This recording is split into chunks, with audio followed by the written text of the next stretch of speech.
guest tonight has intimate knowledge of the new downtown center because he is the general manager for the SMG part of the Moncton Downtown Center. I'm sure I messed your title up, but we'll get it officially here in a second. Very good. It is Nick DeLuco. So Nick, first off, how have you enjoyed Moncton so far? Love it so far. I mean, I get to not enjoy as much as I'd like because we work so much in getting this building open, but been here for about a year on and off, and so far so good. So far, so good. That's great to hear. Let's talk about the building. First off, the progress. We understand that it's basically, from what we can read, is that it seems like just kind of some nuts and bolts need to be tightened up, and that's about it.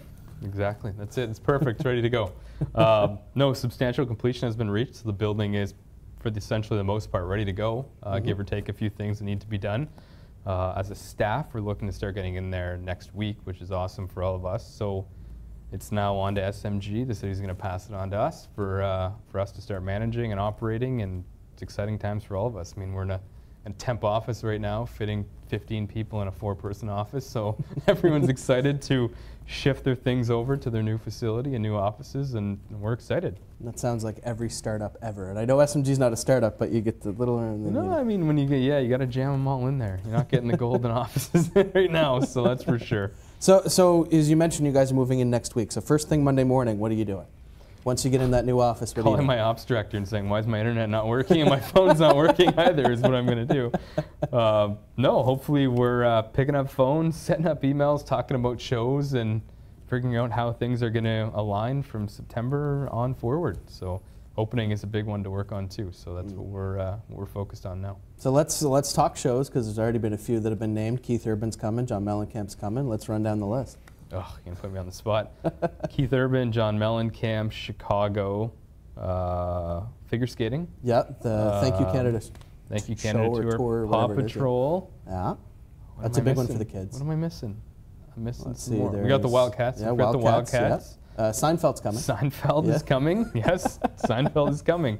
I feel like there's one more in there that I'm totally not getting. But, oh, Aqua, which we just announced a couple weeks ago. Yeah, the 90s show, yeah. So, yeah, I mean, September, October, really busy. Hopefully we can add some more in October, November, and December and round out the year. But people are excited about the building. They're excited about the market. And you can see that by September, October for sure.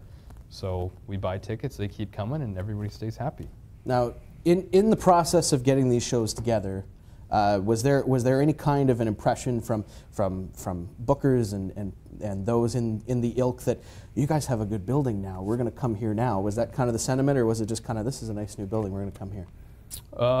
The market's always been there. It's just getting the facility that can host those larger shows. The Coliseum had its day. I mean, the problem with the Coliseum was the ceiling height, right? It wasn't capacity, it's just not being able to hang the shows that come into town. So us having this building, having the 60 feet, you can bring those big shows in. All promoters know that. They know that we got the 1 million people within 2 hours. They all travel. They all know the market. So having that opportunity to bring them into this new building, they're excited for sure. And worth noting, by the way, the 60 feet. You mentioned the 60 feet. That's double the height of what was at the Coliseum. So exactly. Just for context, you can kind of size it up by and yourself. That being said, the Coliseum was still awesome. I mean, I looked through the shows that were hosted there, and what the city did and what Shane did there, it was fantastic. I mean, what you put into that building is amazing.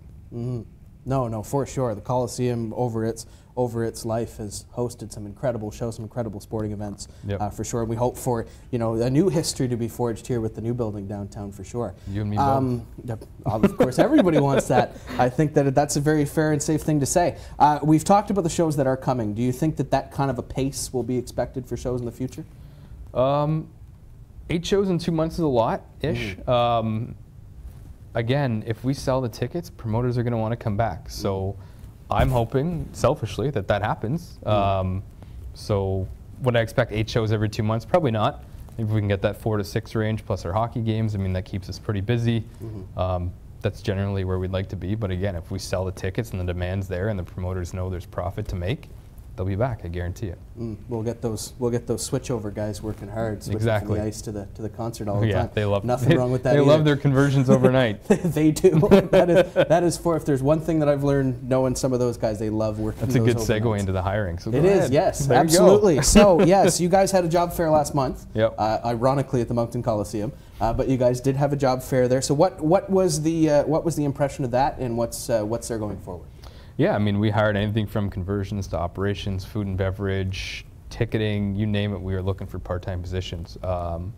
As it stands right now, I'd say we have 90% of those filled. We are still looking for food and beverage, a few conversion staff, so I encourage anybody who's looking to apply for part-time positions, check online, check our website, apply that way. There's lots of jobs and lots of jobs available, so look at us for sure. Yeah, smgmoncton.com, by the way, is the place to go to look for those. And you can kind of find your way in there. It's our venue / something else. I remember we went over it before. Jobs, it's right there. Yeah, right there. find the link and you'll be able to find it there. Keep it simple.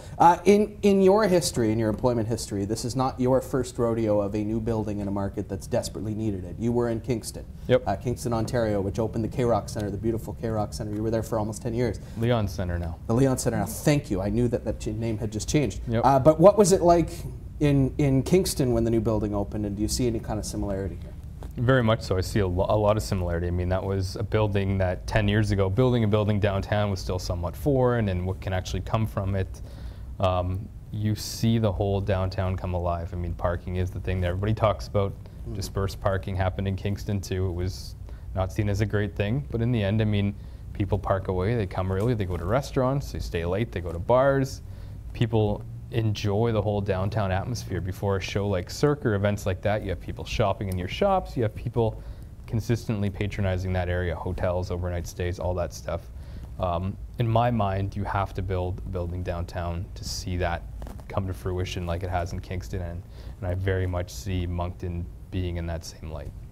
All right, well, from a guy with the experience, I suppose we'll definitely take that with the appropriate weight as it deserves. We do know that there is discussion for the naming rights of the building. Do we have any progress or anything on that yet?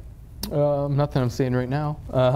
It's an ongoing discussion. I mean, it's not just finding a deal; it's finding the right deal. It's a lot of branding. It's not something you just put together overnight. So we're talking to a lot of people all the time. I mean, like I said last week, I think the goal is to have a name on that building by September. I think that's still realistic. I think it's something we can do, and that's what we're striving to do right now. So is there any chance at all for the Mike Sanderson Center? Do you think there might be some? Seeing what you're getting paid now, yeah, I think it's possible. Yeah, for sure. Yeah, all right. We'll take a little bit of that, and we're good. I'll take your number. We'll talk later. we'll talk a little bit later just about a little that. bit of salary. Yeah, coming this way. Just a little bit. No, it's people don't know how difficult it can be to find the right partnership for that kind of thing. So. Yeah, I mean, like I said, it's not something you just roll over one day and are like, yeah, I'm gonna put my name on a building. I mean, there's a lot of branding, there's a lot of exposure. There has to be the right fit for that. So, it's gonna happen. It will happen, I'm sure. So let's reiterate for those watching at home. What is left to do now from when you guys get in next week to when the shows start happening in September? I mean, just operationally, just getting accustomed to the systems that are in place. I mean, on my side, it's getting the staff ready, booking events, planning the grand opening, exactly how we're going to do it, how we're going to lay it out. Working with the city on bringing the plaza together as part of that too, and then continually looking to, like I said, book the building into November, December, and so on and so forth. So it's booking events and booking shows and keeping buildings busy are tasks that you have to do all the time. So it's not really anything new that we're not doing. It's just we're doing it in a different spot, in the spot that we get to work in the next long term, which is awesome.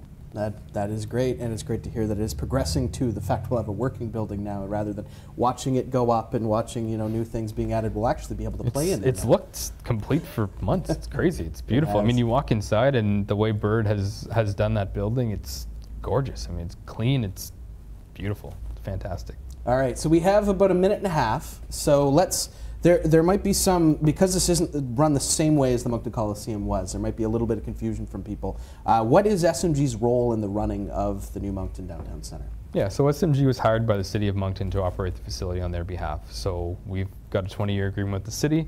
Essentially, we operate and maintain that facility for those 20 years. Like I said, booking, running the facility systems, tenant agreements, all of that stuff is what we're a part of doing. So the city has given us that responsibility. There's a financial guarantee on the back end of that to the city as well. And that's what we're here to do, is to make this building as profitable as we can, build it into the community, and build the whole thing up.